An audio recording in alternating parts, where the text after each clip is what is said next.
gentlemen, I'm sorry I'm not 100% and I'm not joining you for all of the conference events, but it's a great pleasure to be here. I'm here in flesh and blood on planet Earth with you this morning. I sometimes wonder whether all our politicians are on this planet. I think about David Cameron, and certainly the planet he's on, the English language doesn't have the same meaning it has in the planet I'm on. We talk about a veto for the European Union Fiscal Union Treaty. Nevertheless, I saw last week that there still is a Fiscal Union Treaty despite Mr. Cameron's supposed veto. Well, you might say Mr. Cameron might object to that he had in fact extracted a major concession from the French. After all, he got Nicolas Sarkozy to shake his hand.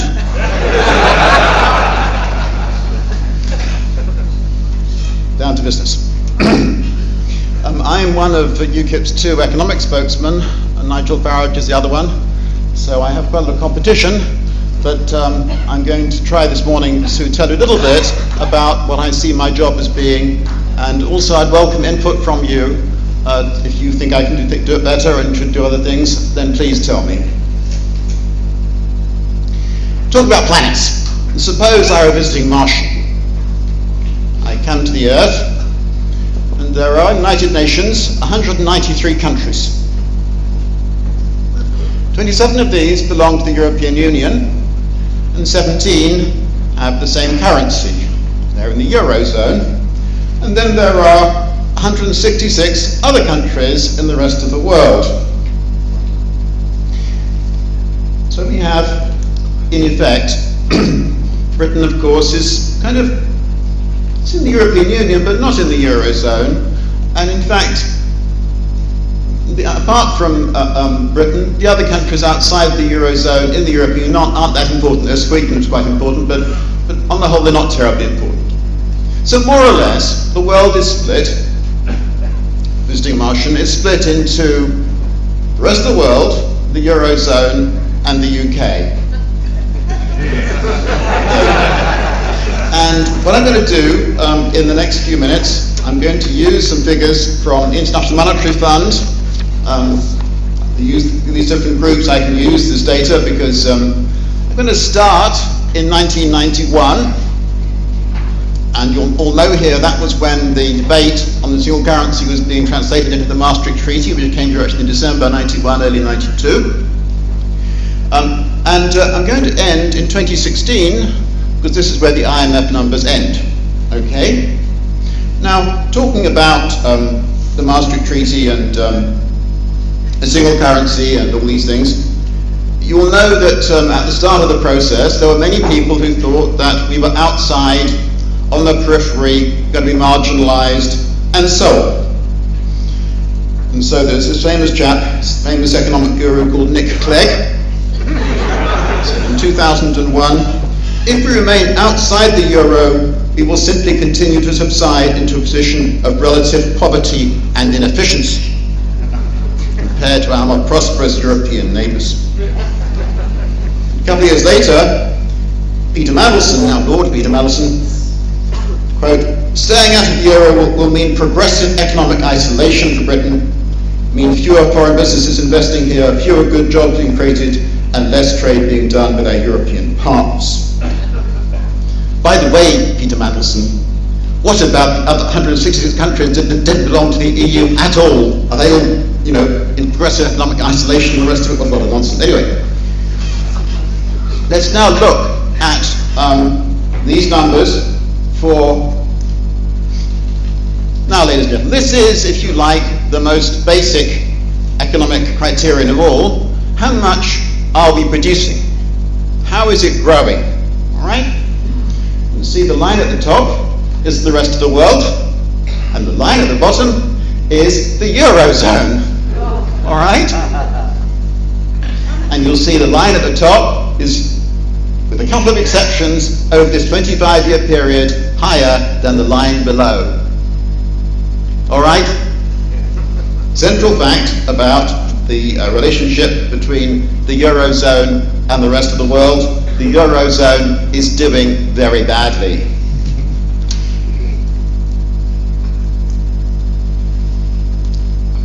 brought in this single currency to make themselves more efficient and more prosperous, according to Mr. Clegg. And this is what actually happened. Their share of world output collapsed. Went down from about 22% in 1991 to an expected 12% or so in 2016. You can see at the moment it's down to about under 15%. These nations are failing. Do we have, I suggest, the notion of progressive economic isolation, Mr. Nelson's phrase again, for Britain, for the United States, for Canada, for Australia? They don't have this thing called the single currency, or they belong to the Eurozone. In fact, in this period, typically output in the Eurozone grew by about 1.5% a year, which is about half of that in the rest of the world. Only a couple of years when it grew faster. Some of the original advocates of this thing might say that, well, it needs a bit of time, so over time that actually the Eurozone should do better. Well, look at what's actually going on. In fact, in the last decade, the growth rate in the world as a whole, the rest of the world, the world outside the Eurozone, was 3 times that in the Eurozone. Ladies and gentlemen, the Eurozone, the European Union without us, is an economic failure.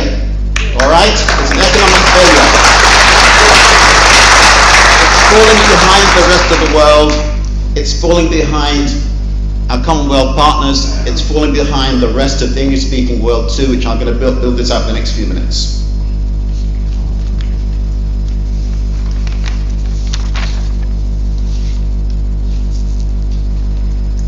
Okay?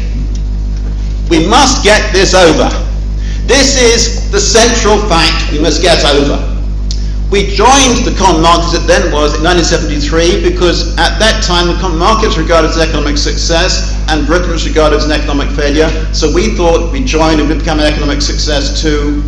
We will get out when people realize that the European Union is an economic failure and we're making ourselves poorer, more marginal, more peripheral by belonging to this thing. We should join the rest of the world, okay? Yeah.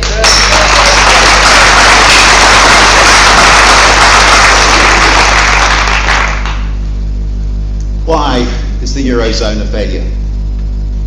It's overgoverned. Government spending is too high. Government spending typically in members of the European Union is about 45–50% of national income. In the other English-speaking countries of the world, it's typically about 1/3. In other countries, it's lower still. Because we're overgoverned, we're overtaxed, and my word, are we overregulated too? We're overtaxed, overgoverned, overregulated, but also badly governed, badly taxed and badly regulated. What a stupid tax, financial transactions tax, so stupid that even the French can't introduce it when they say they're going to. And we are badly governed, badly taxed and badly regulated precisely because the bureaucrats in Brussels are in charge instead of democratically elected politicians in our own country. So we must get this message over. This is the most important thing. This is, I think, to be my job in the next couple of years, to try and get this message over time and time again. I'll tell you shortly on what I plan to do on this front, but we must try and get it over as much as we can. This is the most important thing, it seems to me, because we joined because we thought we were going to be better off. We're going to leave because, in fact, we're going to be worse off if we stay inside this horrible structure. What I hear from members time and time again, actually, is 2 particular subjects. These things also often come from Nick Clegg and the Lib Dems, aren't they awful? This is the idea that 3 million jobs depend upon our remaining in the European Union. I've only got a few minutes, I won't develop it now. It's a myth, it's rubbish, and I plan to write things about that which will debunk that myth. We must get this message over in the next couple of years. And the other myth is that if we leave the European Union, 50% of our exports are at risk. Rubbish. There are countries outside the European Union that export on a very large scale to the European Union, and once we're out, we'll be one of them too.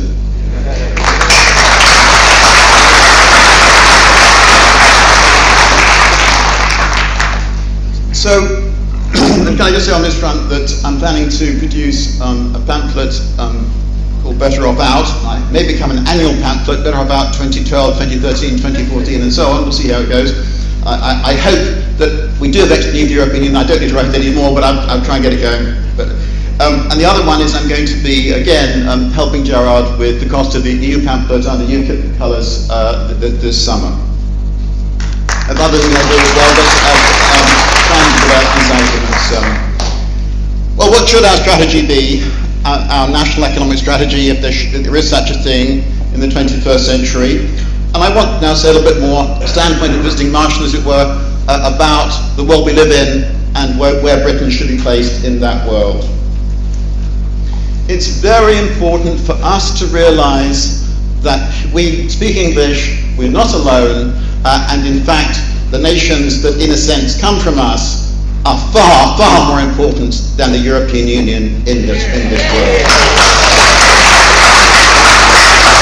What is included there is the United States of America, of course, Canada, Australia, and this may surprise you, also Hong Kong and Singapore. They are advanced country nations. Hong Kong and Singapore, they picked up all those Victorian virtues, free trade, low taxes and so on, and my word have they prospered, and their incomes per head there are now higher than in this country, and they're included in that group. At any rate, if you add up the output of these nations, it's much larger. They're about over a quarter of world output compared with under 15% for the Eurozone. They are far, far more important.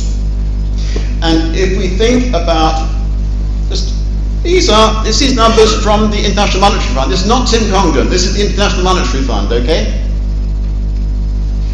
In 2016, they expect the Eurozone to account for 1/8 of world output, and that's all right? The other world represents the other 7/8, the other 87.5%. Let's be clear which part really matters, all right? It's the rest of the world that really matters. Ladies and gentlemen, because the Eurozone is overtaxed, overgoverned, overregulated, badly governed, badly taxed, badly regulated, that share of world output will carry on falling, all right? Our grandchildren will be living in a world where the Eurozone is probably 7-8% of world output and the rest of the world is far, far more important.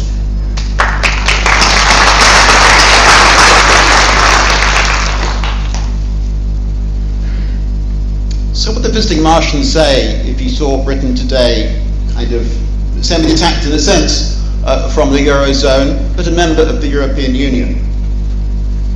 Surely he would say that the people in this country are mad to be linked up to the European Union. Well, in fact, most people in Britain want us to leave. The people who are mad, the people on the other planet, are of course the politicians, the Cleggs, Camerons, Mandelsons and so on. The British people want to leave.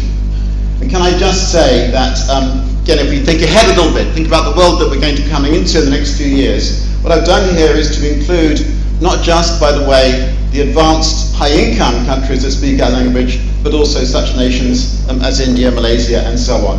And they totally dominate the Eurozone. They totally dominate it. That's even 5 years away. Think 50 years away, and that blue bit will be massively bigger than the slice at the end. All right? I said at the start that Nick Clegg said that if we didn't join the Eurozone, we'd be facing a position of relative poverty and inefficiency compared to our more prosperous European neighbours.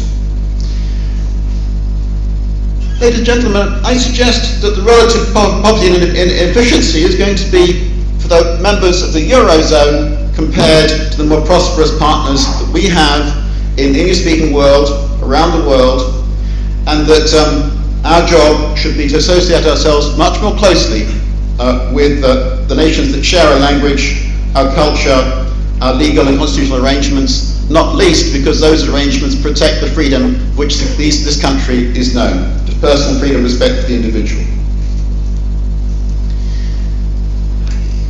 If you're living in Canada or Australia, you don't need to worry about the European arrest warrant, European investigation order, or the loathsome Europol. The rule of law still stands, habeas corpus, and so on.